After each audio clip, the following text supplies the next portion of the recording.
Let's talk about the greatest shape-shifting virus of all time. Anti-Semitism is the rare form of hatred that keeps cropping up and uniting the strangest of bedfellows. From far-right extremists to far-left revolutionaries to militant Islamists, it remains the one conspiracy theory that everyone can consistently agree on. Anti-Semitism is history's most persistent lie because it's also the most adaptable. It doesn't stand still. It reinvents itself for every age, always draped in that moment's popular virtue. What we call anti-Zionism today recycles itself in each generation. Anti-Semitism doesn't vanish.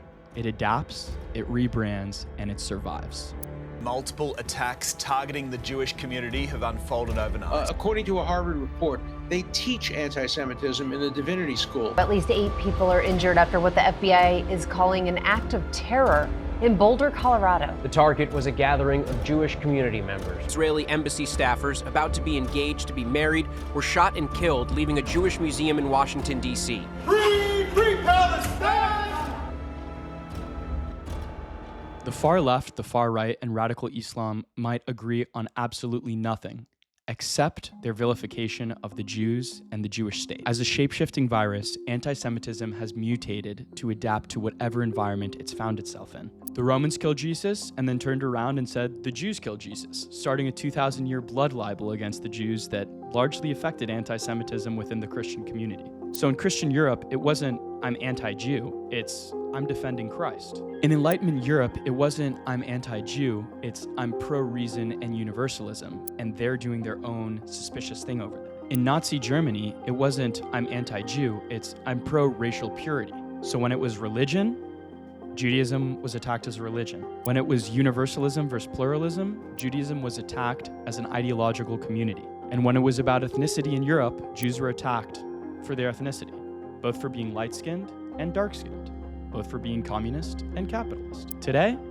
I'm not anti-Semitic, I'm just anti-Zionist. Who do you think lives there? The target never changes, only the costume does. Anti-Semitism borrows the moral language of its time. Justice, progress, nationalism, anti-imperialism.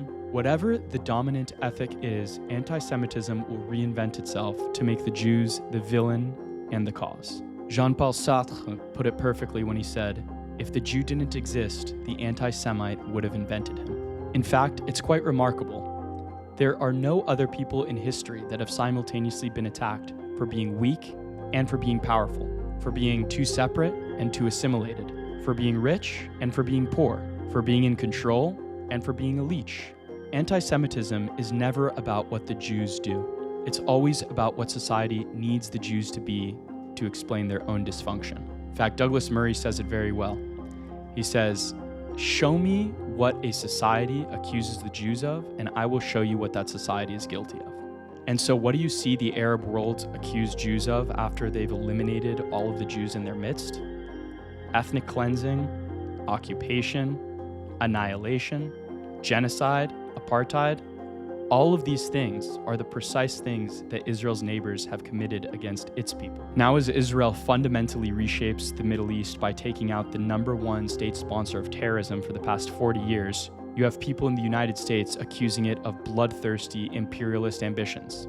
This is based on the US intervention in Iraq.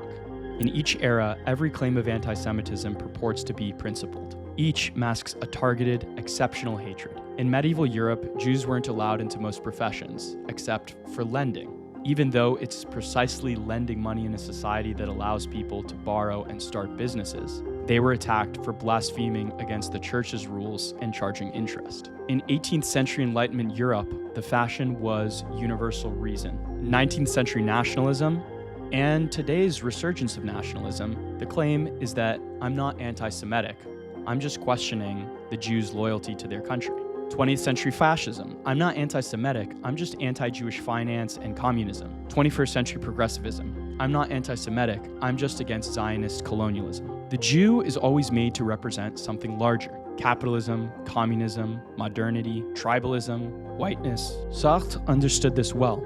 Anti-Semitism isn't a response to Jewish behavior. It is a symptom of the anti-Semites' worldview. And this is fundamentally why anti-Semitism has outlasted every regime, every revolution, every paradigm shift. It's not just a prejudice like any other. It is an intellectual and psychological template for a reusable scapegoat. And part of the reason for that is that Jews are not a people like any other.